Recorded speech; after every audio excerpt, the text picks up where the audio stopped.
Good morning, everyone. So thanks all for coming. Thanks for folks that we cannot see, but they can see us in New York and Kirkland who are also interested in watching this talk. It's a great pleasure for me to introduce Professor Roeller-Waverman. He's the chair of economics at the London Business School. He's a colleague of Hal Varian, who many of us know. He's been doing a lot of work with us for many, many years, and several of us have been to his seminars where he talks to us about, his work on real estate bubbles and how they would impact us and so on. And Professor Waverman has been spending several years doing research on using economic theory to see how telecommunications affect GDP and national growth, especially in emerging markets like Africa. And one of the things that has always struck me when you look at the globe downstairs in Building 43 that shows how the Google queries are emanating from different parts of the world. There's one part of the world which is very dark, right? And that's the continent of Africa.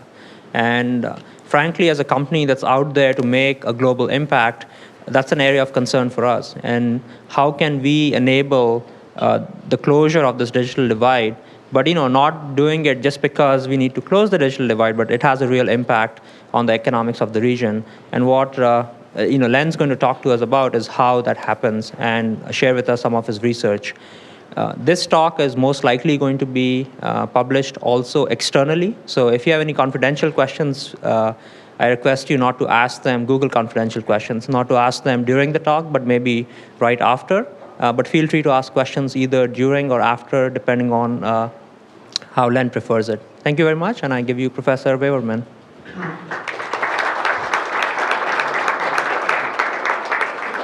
Thanks, Deep. It's a great pleasure to be here today in lovely, warm Northern California.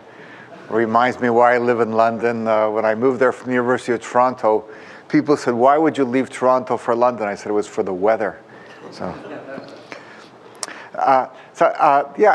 My research has been on the impact of communication systems on economic growth. I have a book coming out called The Networked Computer, Cambridge University Press, late in this year with my colleague Mel Fuss. What it tries to do is give the rights, the communications part of the new economy. Google is an amazing firm, and it's just delightful for me to be here and to talk to you. And a two-way talk. Anytime you have a question, please ask it. But one has to remember that communications is really the backbone for computing. The new economy, the so-called impact of computers on economic growth and productivity really relies on big telecom networks allowing computers to interact, ship data. And so that's why it's the network computer.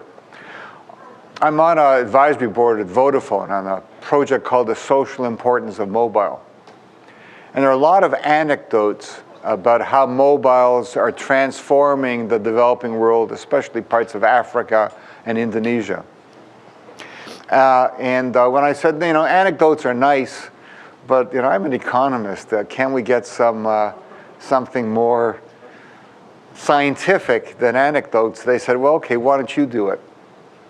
And so I started looking at how to estimate, how to measure this, and I'll talk about how we do that. It's a difficult problem, but I think we have some evidence, which I'll show you and share with you some very recent research which backs that up.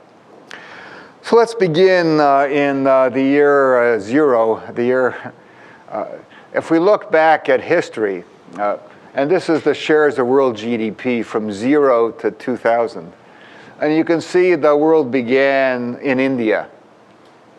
Early on, India was by far the richest country on earth. Share 32% of GDP. I don't know how people measure these things, but don't ask me. Okay. These are guesstimates. And you can see you're just behind India's China. So China and India were half of the world GDP up until around 1400. Okay, so for most of the world's history, China and India led the world. Then you can see the kind of collapse in both China and India. That collapse as share of GDP is also because of the huge growth in Western Europe and the United States. So you can see that by, in 1950, the US and Europe are half of the world's GDP. India and China are pretty small at that point. At the bottom is Africa, which has never amounted to very much. Diamonds, if you've seen blood diamonds.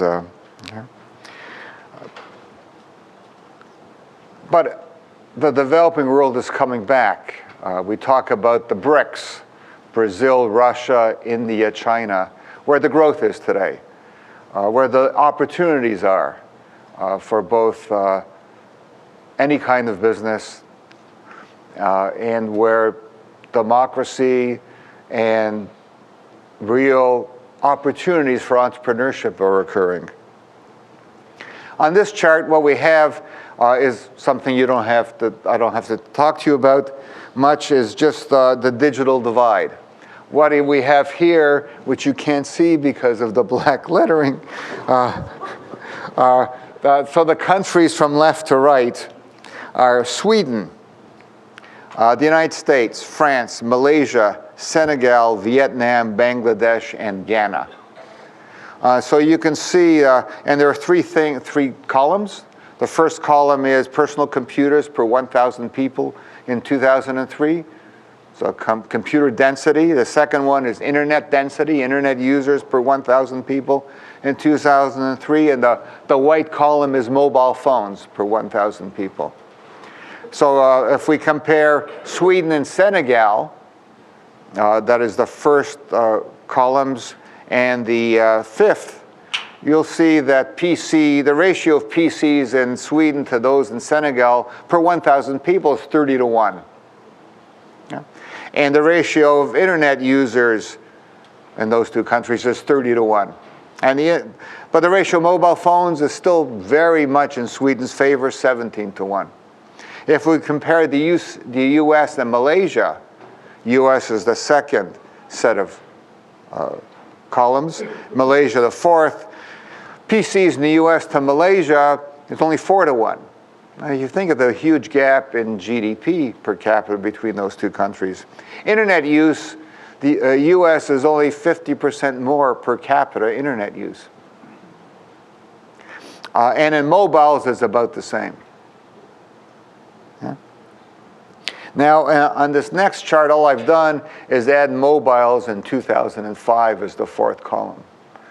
And so you can see, if you're looking at the developing world, which is everything from the fourth set of columns on, Malaysia, Senegal, Vietnam, Bangladesh, and Ghana, the huge increase in mobiles over a couple of years.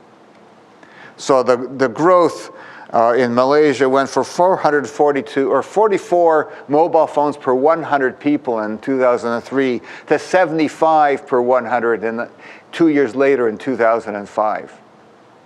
Okay. So the density, the penetration of mobiles. In Ghana, it went from 39 in 2003, from 3.9 in 2003 per 100 people to 13 3 years later. So a huge boom in mobile phones. And on this chart, you can see a quote from the World Bank, which is that the people in the developing world are getting more access at an incredible rate, far faster than they got access to new technologies in the past. The digital divide is rapidly closing, and that's the mobile phone. The mobile phone is closing the digital divide because it's a much lower cost technology. It's much more scalable. You can bring it out, roll it out at a much different rate than landlines. Landlines require cables in the ground. That's very costly, and it's certainly open to theft. Copper in the jungle can be ripped out very quickly. A cell phone site actually doesn't have that much that's stealable because it doesn't have much secondhand value. What's multiplex equipment worth, right? Plus, you can put a guard in there.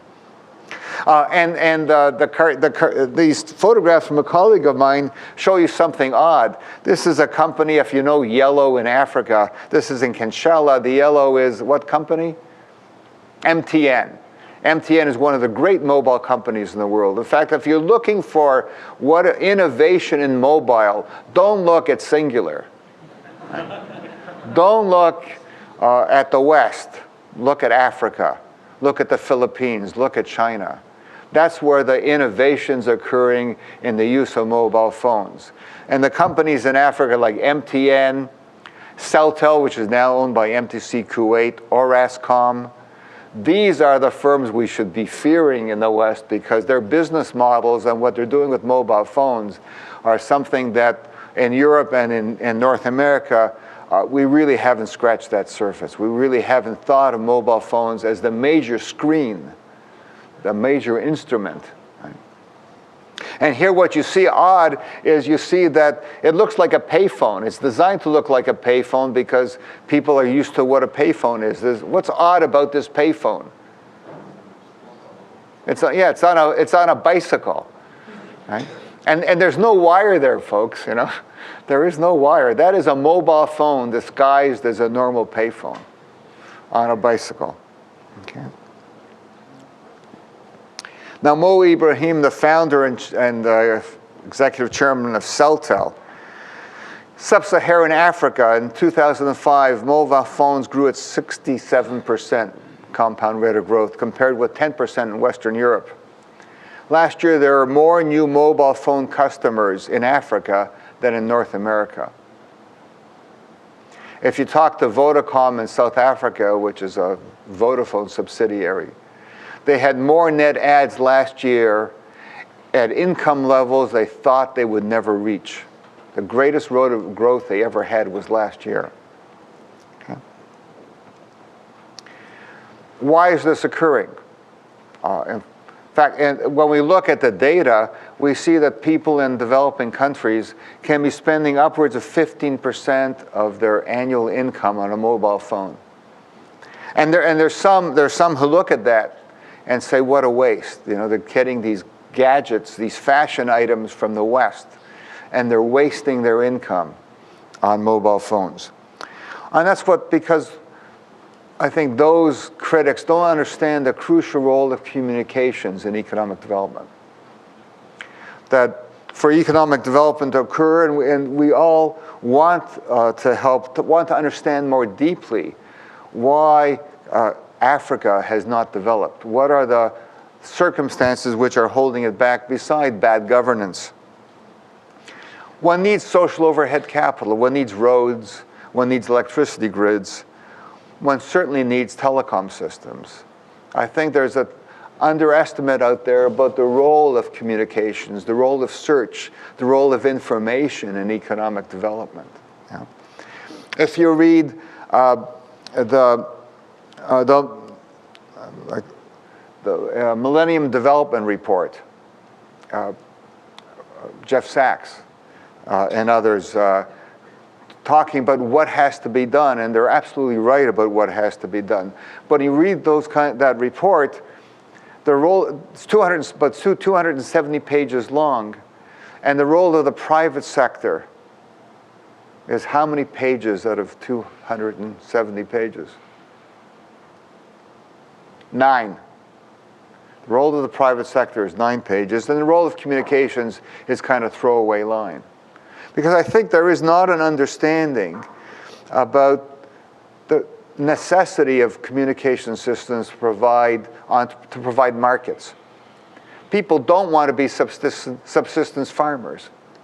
But if you're in a rural village in Africa or in India, and there's no communications, the trader comes to town, provides you with the fertilizer, provides you with the seeds. There is no option. He tells you the prices. Then he comes and buys any excess grain that you may have. There's no market. You're completely at the mercy of the trader. Okay? And we'll be looking at data shortly, which will show in Indonesia for fishermen what the differences are when there are mobile phones. Okay? So the new economy is about computers communicating on modern telecom networks. The version of the new economy in the developing world is really about provision of communications for enabling information flows. And information flows are going to come in a variety of ways, both over landline and mobile, and are going to be powered by the need for people to be in market economies. So communication networks widen markets. You can't have markets if you can't communicate. You need the information to provide you with the alternatives to get the best price, to understand what you can sell and what you can buy. We in the West forget that. We assume that their information is readily available. It wasn't so long ago that that didn't occur. I mean, the original robber barons, the Mellons of the world, they made their money by having either the fastest train or the fastest steamship, because we had to physically transport information. And modern communication is extraordinarily recent. When was the first transatlantic telephone cable? What year was the first transatlantic telephone cable which was built between the UK and the US? Who wants to give me an answer? 1920s? 1935? 1951, much closer, was 1956. This is the 50th, we just passed the 50th anniversary of TAT-1, Transatlantic Telephone 1, a joint venture of AT&T and the British government, which besides Sputnik was the engineering marvel of the 1950s. And that TAT-1, before that, if you want to make a call, there's nobody in this room who can remember making a call before 1956 but me. If you want to make a call between North America and Europe before 1956, how would you do it? Radio, bounce it off the stratosphere. You'd book a call 3 weeks in advance and sit by the phone for hours for the operator to connect you and say there are sunspots today. And it was $30 a minute. Now, TAT-1 in 1956 had the capacity of how many simultaneous voice calls? 83. 83. So when we think about the vast fiber underneath oceans, that's 10 years old. The communications, even in the West, is extraordinarily recent.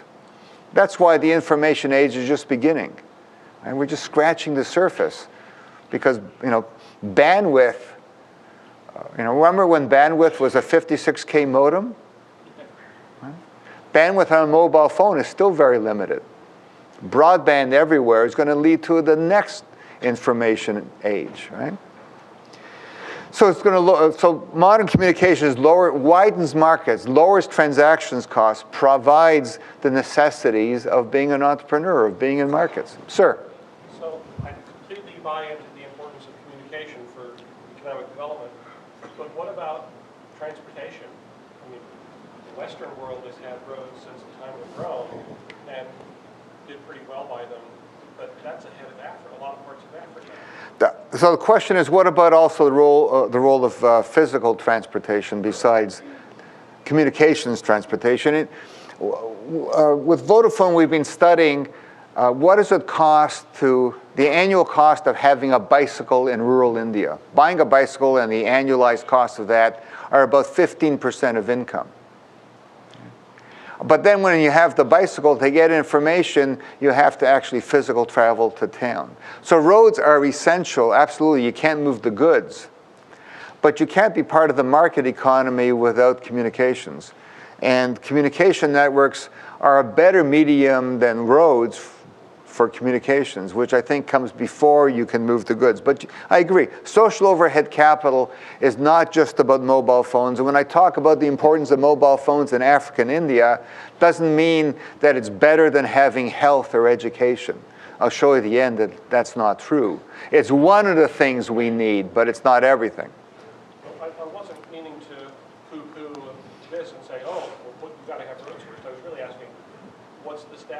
is there enough transportation for people to be able to, in general, take advantage of leveling of markets? No. I was just in Beijing. I take the executive MBA students to Beijing every year for the study trip to China. And on the trip, I had 4 executive students from India. And we got to, after a day in Beijing, they said, oh my God, India's in trouble. They actually have roads here. So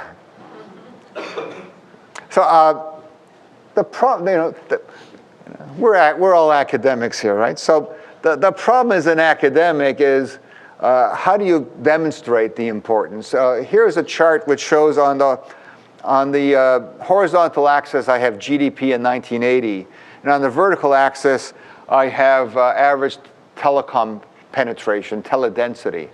And you can see that orange line is the correlation.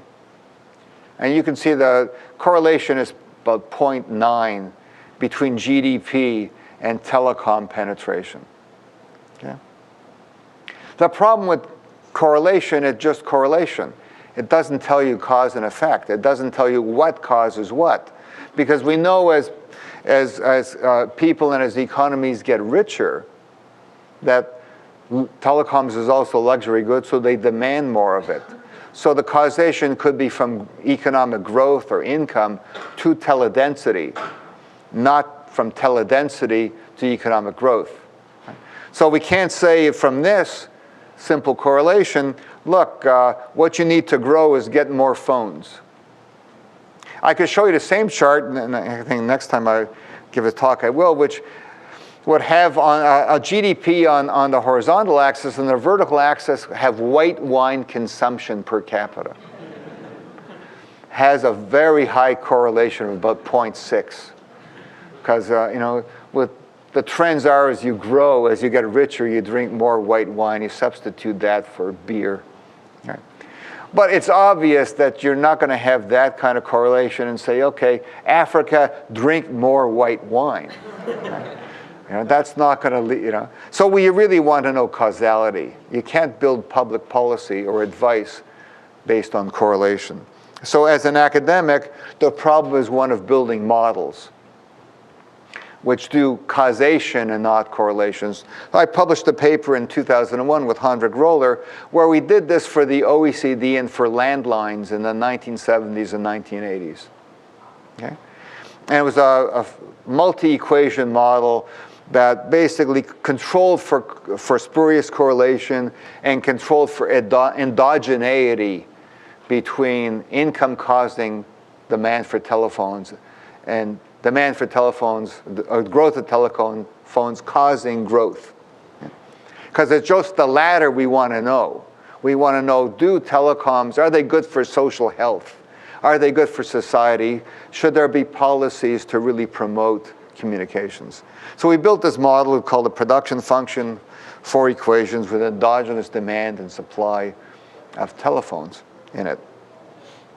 And we got very, very interesting results. Substantial growth dividend from telecoms in the OECD in the 70s and 80s.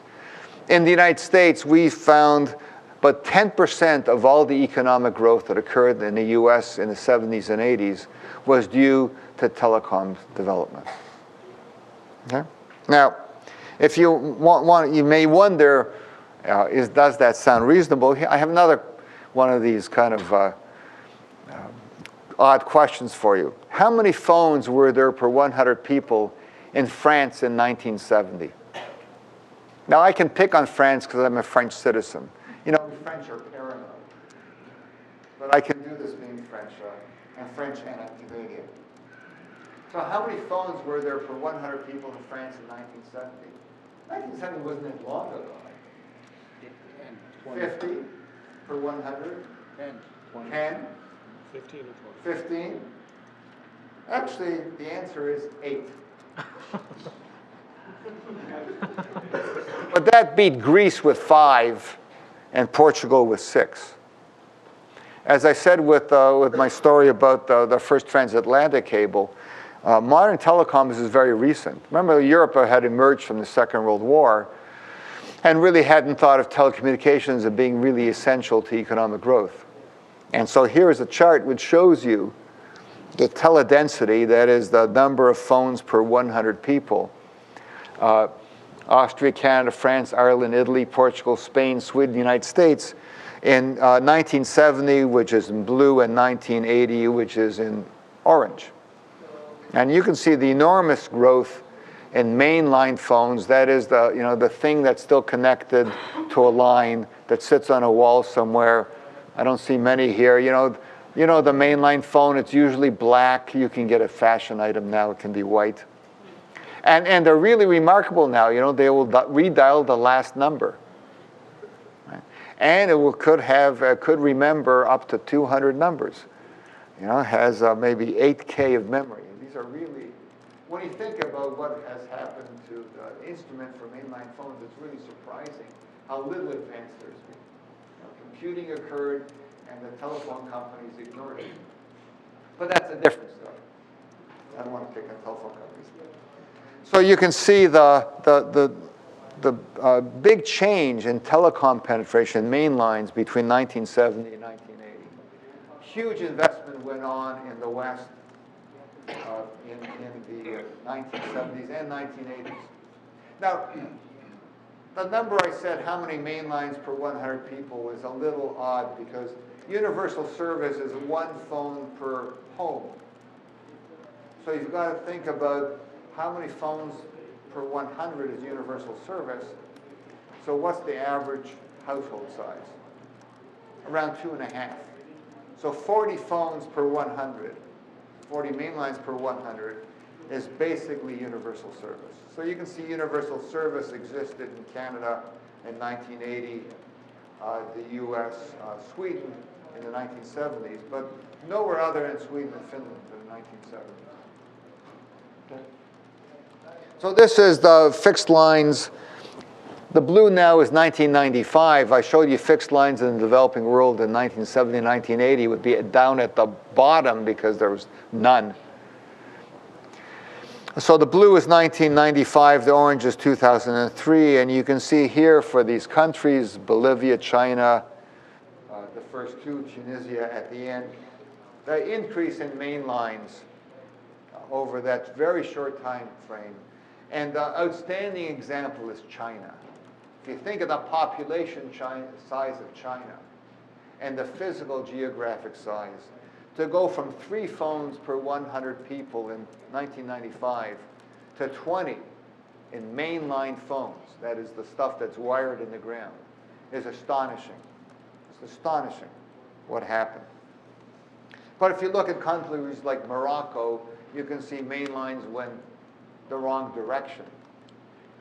There were no net additions. And even at if you look at that chart, you can see that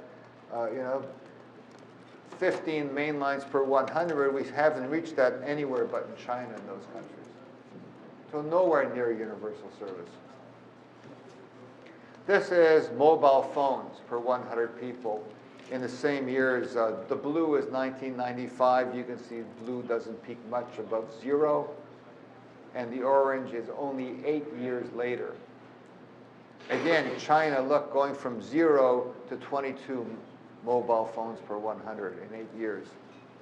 And look at Morocco. Remember, main lines, no net additions, but they've gone from basically 0 to 23 mobile phones per 100. So mobile phones is the growth in communications in the developing world. Yeah.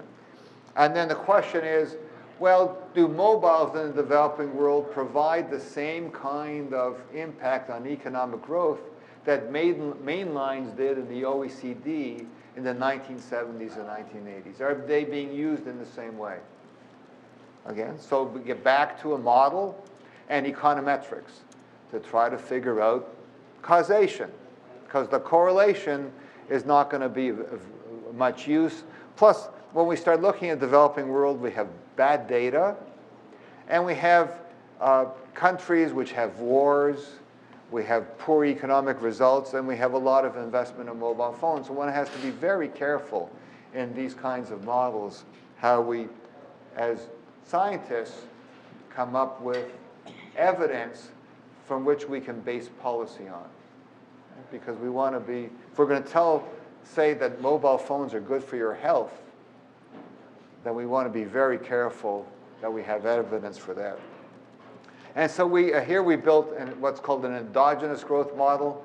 If Hal Varian was here, he could talk about this as well, where we're looking at broad, decades-long averages of economic growth, and what are some of the main causes of growth. We have in here telecom penetration, mobile and fixed, and we have investment, and we have primary school completion. We're looking at skills, we're looking at human capital that's being added over these years. I won't go through the results or the econometrics. We had a 92-country sample from 1980 to 2003, both developed and developing. And the results from the model were, and this was reported in The Economist magazine, March the 12th of 2005, actually the front cover was an African child holding a mobile phone made of sand. That 10% difference in mobile penetration levels leads to a 0.6% difference in growth rates. I'll explain what that means in a moment. But it's a very robust result. And it also, the econometrics show that mobiles add a little to growth in the developed world. Right? The people already have main lines. But it adds a lot in the developing world. And that kind of, we have very scientific tests in economics. It's called the smell test. Right? Does it smell right? Should mobiles be more important in the developing world than in the developed? Yeah, smells right. Yeah. So this was what the model showed. And let me explain what it means. So here I have two countries, Indonesia and the Philippines. The Indonesia is in blue and the Philippines is in orange. And in the first two columns, right here, we have the current levels of GDP growth per capita. You can see that Philippines is growing around 2.5% a year, 2.6% a year, and Indonesia is growing 1.6% a year. So Indonesia is growing slower by 1% a year than is the Philippines. Now, in the model we've developed, it's over decades-long averages. You can't expect to put mobile phones in tomorrow and get economic growth the next day. It really requires a lot of changes to occur in society and in the use and markets to start functioning. So this is not like an instantaneous prescription for growth. Okay? But here in what's labeled 2, what we do is we, over 20 years, equalize the mobile phone penetration rate between Indonesia and the Philippines. Okay? And you can see that doing that increases the growth rate in Indonesia by about 1% a year. So the gap in mobile phone penetration, which was in this year in 2003, there were 9 mobile phones per 100 people in Indonesia, and about 21 in the Philippines. So we equalized that gap over a long period of time. We increased growth in Indonesia to about the same as the Philippines. So that shows you the importance of mobiles. But as I said earlier, and was asked, what about roads? What about education? What about public health? What about hospitals? I mean, there are a lot of things that are absent in the developing world. And so here on the last, what's labeled number 3, those columns there, keep mobile phones way below the Philippines and Indonesia, keep it at the level of 2003. But what we do is increase the primary school completion rate slowly in Indonesia to match the Philippines. Philippines has a much higher rate of people with primary school education levels. So we increase that in Indonesia. And you can see then Indonesia grows faster than the Philippines. So the real question for public policy would be, if I have an extra dollar to spend, would I want to spend it on mobile phones or on education or on health? I can't answer that. Not from our work. You can see that a lot of things are important to growth. So it's not, I don't want to leave you with the feeling that all we have to do in Africa is provide mobile phones. That's wrong. Mobile phones are one of the avenues of growth. Maybe even not the most important one. But it is an important way of people to get into markets, to increase incomes. Okay? In the present research we're doing, we're looking at what we call the consumer surplus. What are the benefits to consumers from the spread of mobiles? This is for those of you who are, any economists out there? So thanks for having a few here. I appreciate that, Google. So what we're doing here is what we're looking at the benefits to consumers over and above the price. And you can see that the spread of mobiles in China is worth something like 2% of GDP. In Ecuador, 4%. We've done this for a whole set of developing countries. It's another measure of the value of mobiles in development. Now, let me give you some other evidence, because you can say, well, economy-wide production functions or endogenous growth models. I'm looking all of Indonesia, and maybe that's a little too grandiose. So here's a recent paper that's coming out in the Quarterly Journal of Economics. Robert Jensen at the Kennedy School. What he did is he got data from, let me get exact years here, from September 3rd, 1996 to May 21st of 2001, weekly data from 15 fishing villages in India, in the state of Kerala. So what he did is he actually gathered for 20 fishermen, 10 large and 10 small, weekly for that entire time period, how much did they receive for their fish? And where did they land it? Because what he knew is in this chart here, is what this chart shows is in these three regions, when were mobile phones introduced? So in the region 1, it was introduced on January 31st of 1997. On a second region, July 6th of in 1998. In the last region, only in 2000. So this was a great way of doing a natural experiment to see how did fishermen do? Did they make more money? And do consumers benefit with the spread of mobiles? Because the anecdote is this. If you're a fisherman off the coast of Kerala and you have your catch of fish, you then go to port, and the port then tells you what your catch is worth. You may not like that price, but what are you going to do? These fishing villages are 15 kilometers apart. Going to get back in your boat and try the next village? Maybe there's nobody left there trying to buy fish. So there's no information about what the market opportunities are. So the fishermen then are really at the mercy of the people buying. And the evidence was that, and these three regions are three different catchment zones for fish. And all the fishermen in those catchment zones in Region 1 would always sell in Region 1. They'd never cross the boundary to Region 2 or Region 3, even though a 15-kilometer trip would only cost something like 5%. The fuel of that would only cost like 5% of the value of the catch. But they never did it. They had no idea what those other markets would be. So now come mobile phones. So the story is you're on your boat, you got the mobile phone, you phone in, and you say, okay, what are you paying? Here's what I got today, what are you paying? I don't like that. Or you phone 10 different people, 3 different ports, 100 different people, you do SMS, right? Because an SMS is like a contract. It's not, SMS is nice because it's physically, you can go back and say, hey, here's what you promised to pay.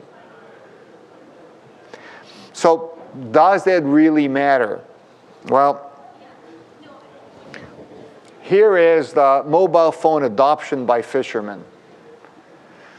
This shows you when it becomes available. You can see mobile phone adoption is basically 0 until you can see the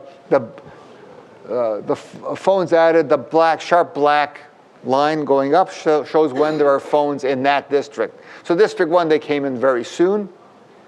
And mobile phone adoption in 20 weeks went to 85%. 85% of fishermen had mobile phones within 20 weeks of them being available.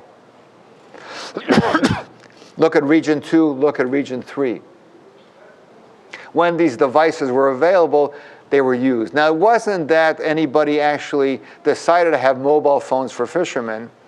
It's just when they put in the base stations, there was sufficiently close to the coast that they covered an area 30 kilometers outside the coast. Not that they ever thought the fish would want mobile phones, right? But fishermen quickly adapted the technology amazingly fast. And you can see it's unanimous, right? This is not a slow adaptation rate. This is phones are there. First the big boats get them, then everybody gets them. This is an adaptation curve which is amazing. Right? And here's what happens to prices. So again, the price dispersion you see before mobile phones, remember what Jensen was getting was all the weekly prices from 20 fishing boats. And you can see the huge variance in prices before the adoption of mobile phones. In fact, 8% of the catches were wasted because when they came to port, the price was 0. Nobody wanted fish. Although 15 kilometers away, there were buyers who had no fish to buy because there's nobody in that port with fish. So there was a huge social waste.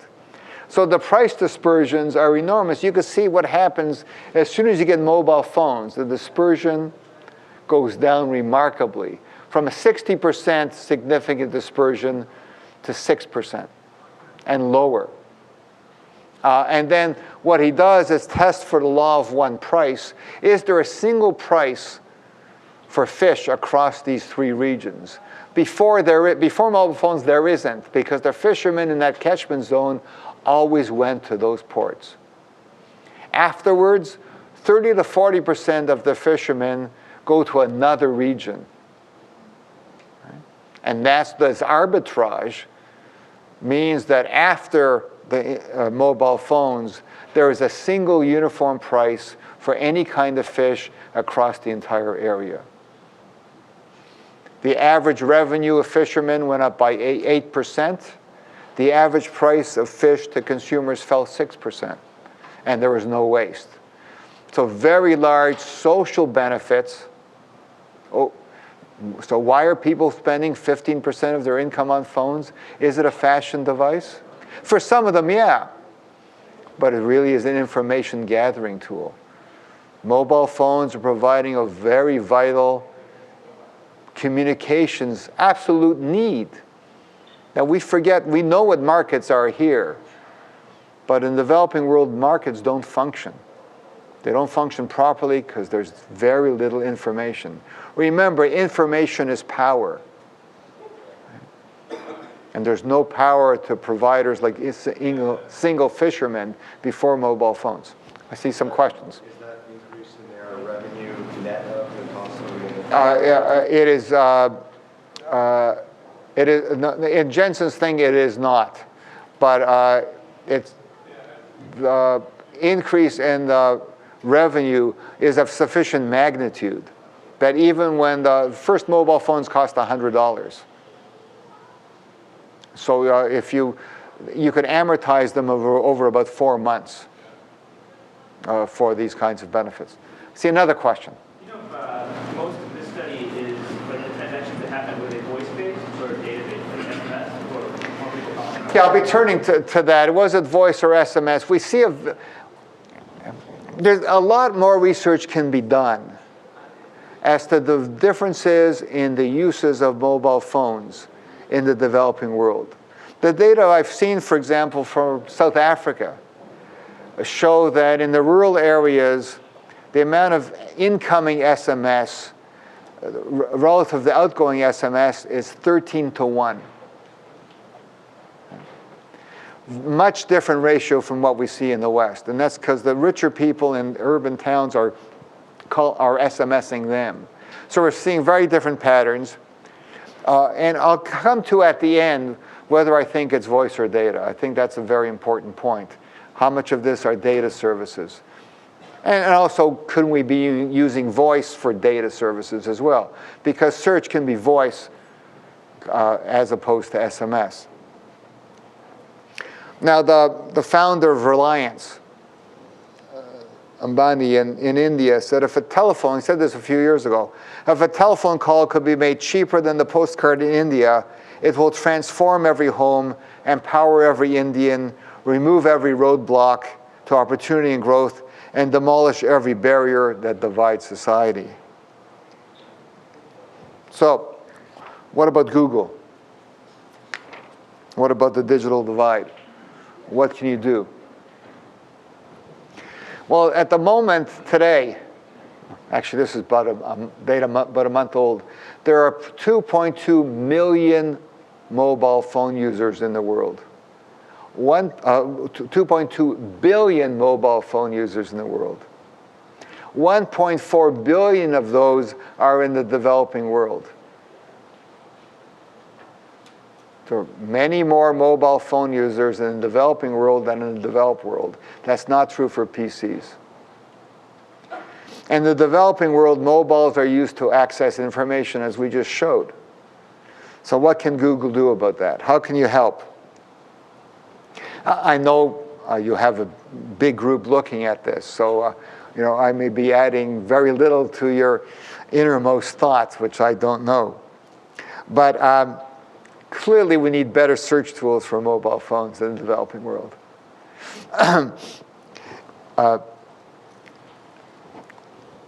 What's the main impediment to the use of SMS? Illiteracy. The literacy rate in a number of these countries is extremely low.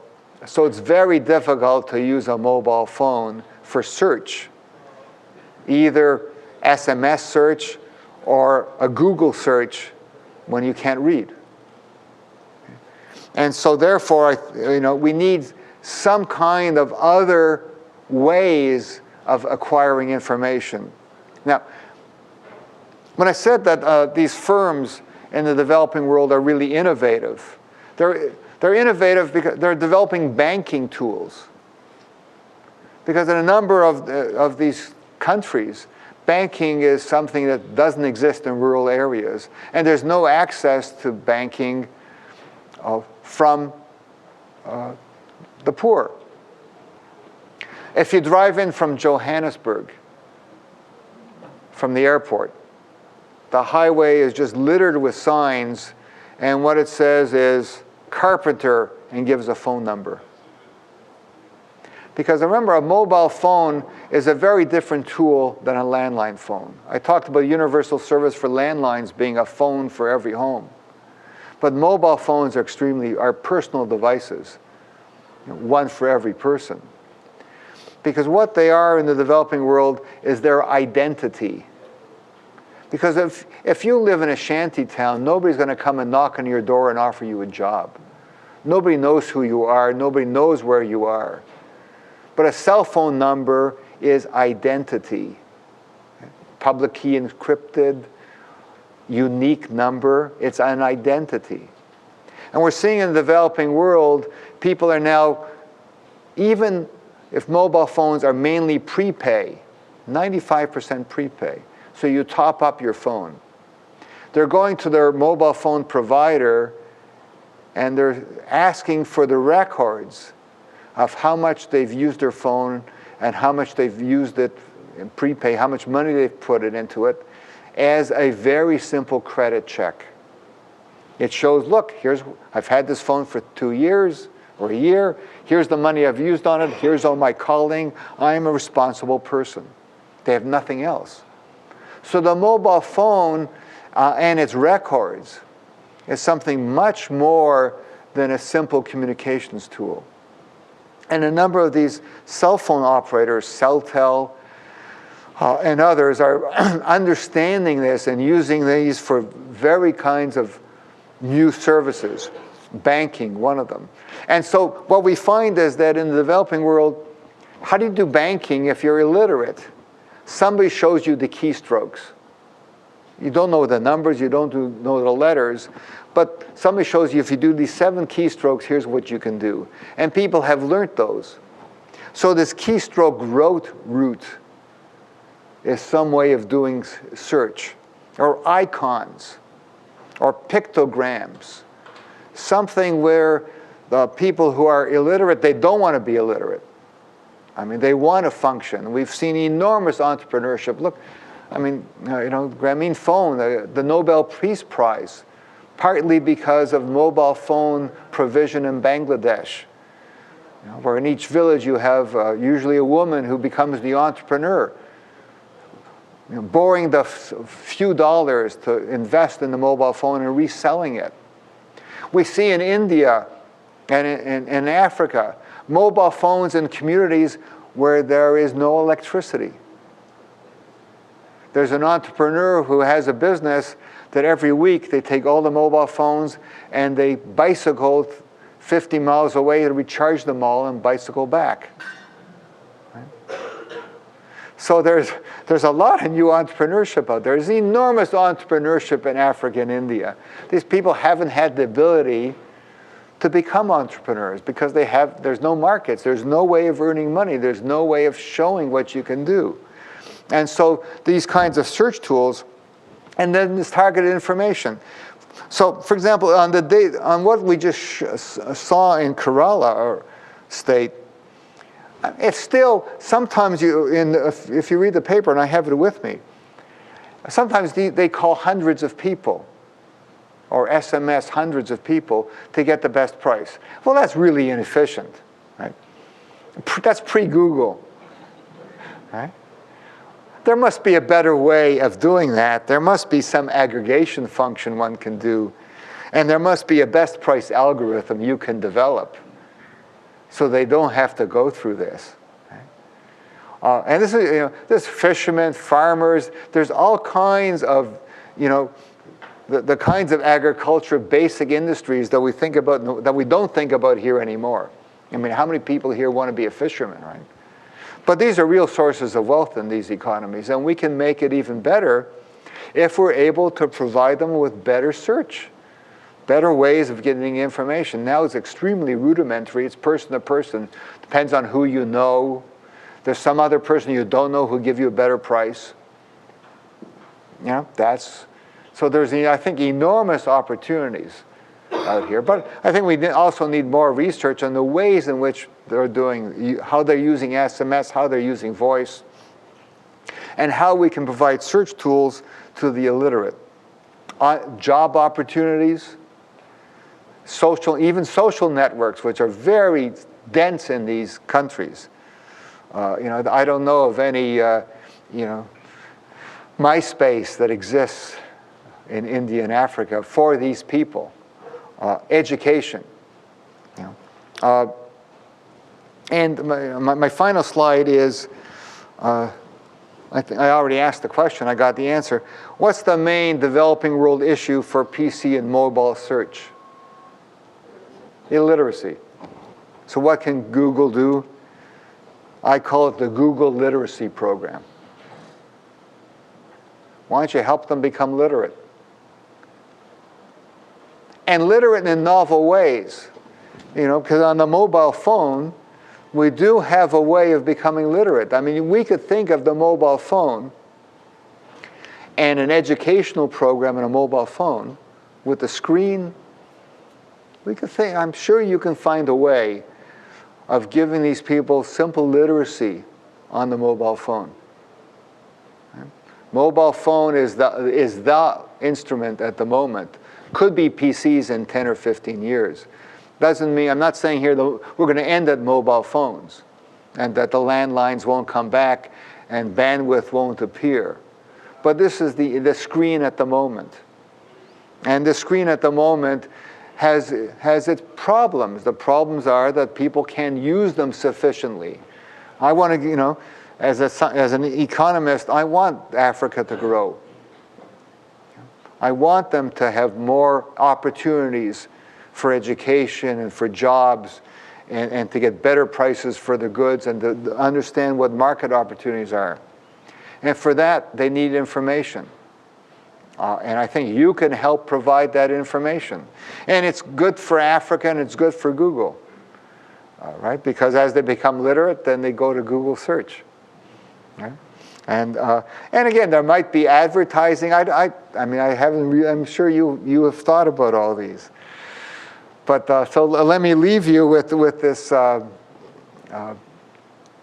program, this advocacy, that if Google really wants to help Africa, I think one way you can help is by helping these people become literate and using your enormous technical abilities and your enormous humanitarianism to develop the tools for mobile phones, which have all the letters, they have the numbers, they have a screen, they're interactive, they're personal.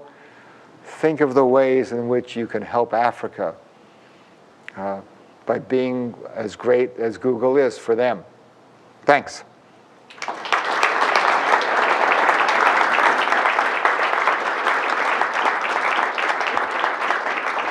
So lots of time for questions, I hope. About literacy, I think it's going to be much better in India, but have you heard about Google.org's support for the same language subtitling of movies? Works better in India because they have a huge movie industry. And you know what? A movie screen is much bigger. A movie screen is much bigger. And they are going to movies anyway, yeah. So getting the writing underneath is teaching and practicing literacy. I don't know if that would work in Africa. It may depend. Yeah, because there's so many different languages, and I don't know what how big. Some have a very healthy movie-making culture. Ethiopia, for example. Others, I think, may not. I didn't know about the program, but yeah, absolutely, that's a big help as a start. So if you've got a cell phone moving out there,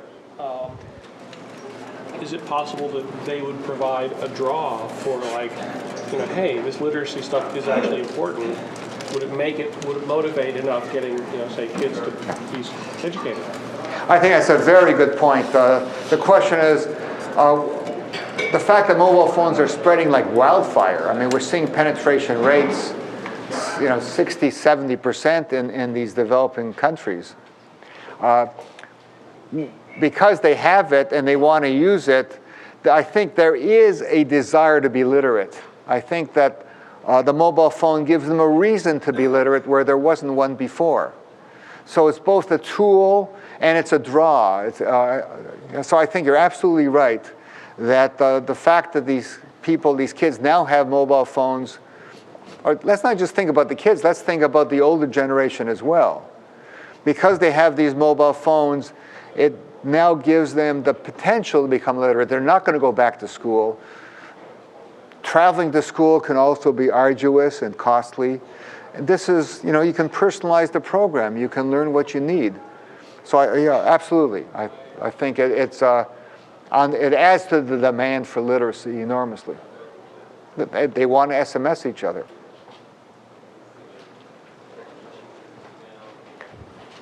It seems like a lot of the communication that you mentioned in trial is one-to-one, like between a fisherman and the buyer. I was wondering if there are any one-to-many communications or platforms that people are working on that would say, let a fisher broadcast a recent quote or communicate with other community members en masse. The answer to that is I don't know. But yeah, you think that would be the next step, yeah.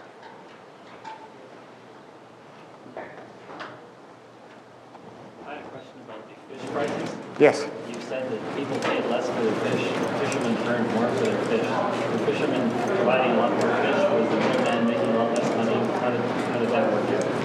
Well, it's the reduction of the inefficiency. They're getting a lot more revenue because there's no wasted catch. and they're going to the port that gives them the best price. So that's how revenue can go up and still prices fall for everybody, because we eliminate the inefficiencies when there are no markets functioning. So it's really removing the inefficiencies is kind of win-win, that both the buyers and the sellers are better off. Thank you. Thank you very much. Welcome.